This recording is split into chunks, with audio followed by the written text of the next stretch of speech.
Bonjour les enfants, bienvenue sur ma chaîne Lecture d'histoire pour chaque soir. Aujourd'hui, je vais vous raconter 5 petites histoires. Restez avec moi jusqu'à la fin de la vidéo.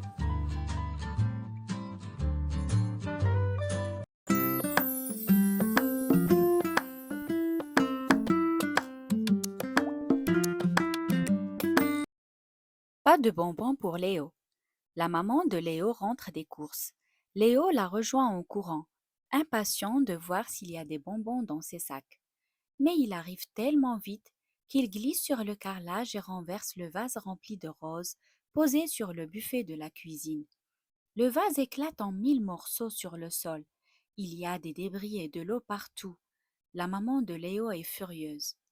Léo, file dans ta chambre, ça t'apprendra à faire attention. Mais maman, je n'ai pas fait exprès. Je voulais juste un bonbon, répond Léo. Tu en auras quand tu arrêteras les bêtises, conclut sa maman en rangeant le sachet de sucreries. Léo est en colère. Il rejoint sa chambre en claquant la porte.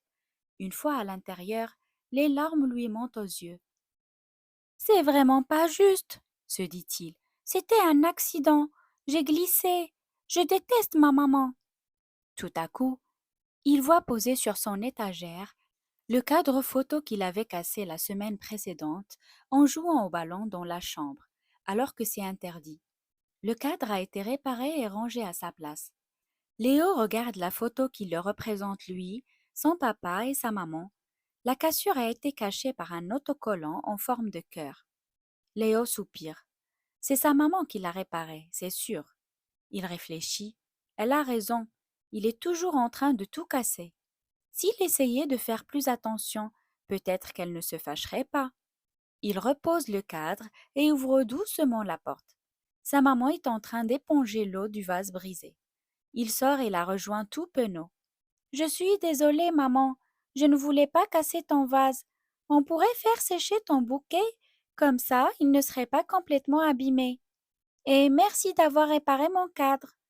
Léo n'aura pas de bonbons aujourd'hui, mais sa maman sourit et lui pardonne en lui disant qu'elle l'aime très fort.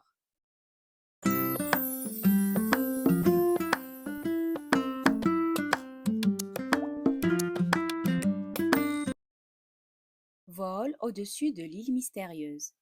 Pour la première fois, Hélios l'hélicoptère allait se poser dans un immense aéroport. Il était très impressionné. Du calme, Hélios, lui dit Vincent, son pilote. N'oublie pas que tu reviens d'une mission très importante, ramener des roses de l'île mystérieuse pour Thomas et Léa, et toi seul pouvais y arriver.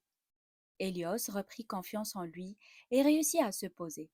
Au même moment, un avion flambant, neuf, atterrit, l'air arrogant. Il ne put s'empêcher de se moquer d'Hélios. Tu es déjà fatigué. Moi, je n'ai pas besoin de repos et peux faire le tour du monde sans m'arrêter. Eh bien, moi, je passe partout, répliqua Hélios. Je me suis même posé sur l'île mystérieuse. Mais bien sûr, ironisa l'avion. Mais il n'eut pas le temps de finir, car son pilote, le célèbre Roland Quesnoy, en descendit. Grand-père! Crièrent en chœur Thomas et Léa en courant vers lui. Mes chers petits! S'exclama Roland. Ces roses sont pour moi. Elles sont magnifiques. Elles viennent de l'île mystérieuse, n'est-ce pas? Thomas et Léa voulaient vous faire un très beau cadeau. Avec Hélios, nous les avons ramenés spécialement pour vous, dit Vincent. Grand-père, nous aimerions tellement faire un tour en avion avec toi, dirent Thomas et Léa. Malheureusement, les réservoirs de carburant sont vides et toutes les pistes pour décoller sont déjà prises, à moins que... Il regarda Hélios. Un hélicoptère n'a pas besoin de beaucoup d'espace pour décoller. Où en est le niveau de carburant, Vincent? Questionna Roland. Le réservoir est plein, répondit le pilote. Ça vous dérangerait de nous emmener faire un tour, les enfants et moi?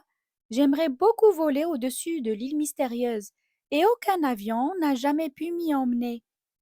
Avec joie, s'exclama Vincent.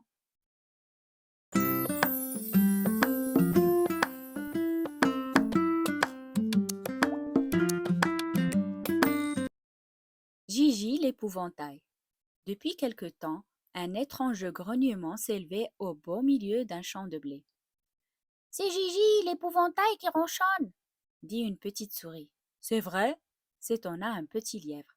Je vais de ce pas lui demander ce qui ne va pas. Hop, hop, hop.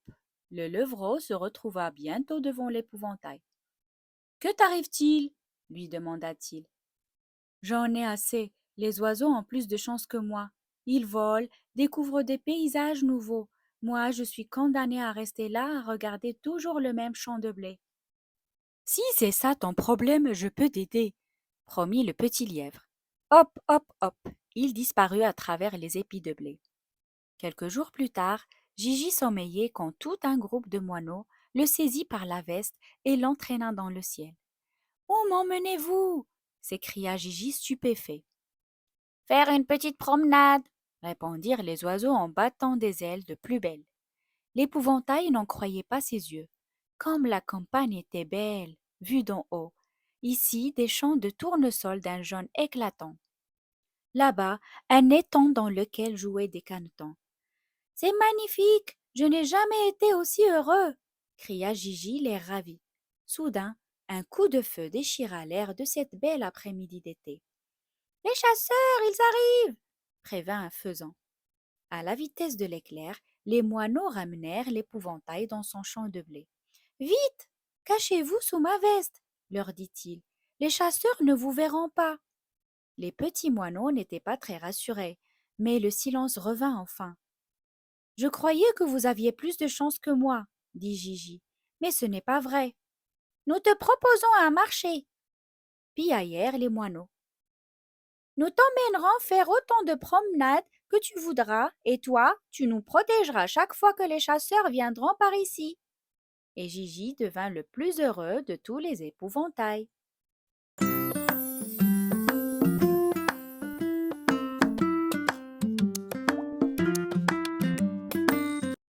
Sous le lit. Il y a, sous le lit, une chaussure abandonnée, une pièce de puzzle, une vieille pomme grignotée. Mais il y a autre chose sous le lit. Il y a, sous le lit, des punaises et des bêtes qui grignotent des miettes et qui, chaque nuit, organisent d'incroyables fêtes. Rassure-toi, elles sont bien trop occupées pour penser à toi. Il y a, sous le lit, un dragon fatigué. Son œil gauche s'est fermé, l'autre ne va pas tarder. C'est sûr, il est bien trop rêveur pour penser à toi. Sous le lit, il y a aussi un alligator qui passe son temps tranquillement allongé à dévorer des pizzas d'une seule bouchée. Ça m'étonnerait qu'il vienne te déranger. Mais il y a autre chose sous le lit, quelque chose de plus grand qu'une porte d'écurie, quelque chose d'horrible, de velu, avec des verrues sur le nez, un monstre dégoûtant et mal peigné, qui a une bouche gigantesque et d'énormes pattes. Mais il est bien trop gentil pour sortir ses griffes. Car regarde-le, il est sous le lit et il suce son pouce. Il appelle même son papa et sa maman. Et il s'écrie, tremblant comme une feuille. Il y a quelque chose de terrifiant dans le lit. Alors c'est la panique générale. Tout le monde s'enfuit hors de la chambre. Les punaises et les bêtes s'éclipsent de leur fête. Quant au dragon rêveur, ses yeux sont grands ouverts. Il a peur. L'alligator s'est enfin levé et sort de la chambre complètement paniqué. Le monstre dégoûtant qui a donné l'alerte se précipite dans les escaliers, loupe une marche et tombe à plat sur le nez. Mais qu'a-t-il vu pour être effrayé à ce point? Et pour donner la frousse ainsi à ses copains? Finalement, je les comprends, car la chose effrayante, c'est toi. Mais au moins maintenant, il n'y a plus personne sous le lit. Jette un coup d'œil quand même, juste pour être parfaitement sûr.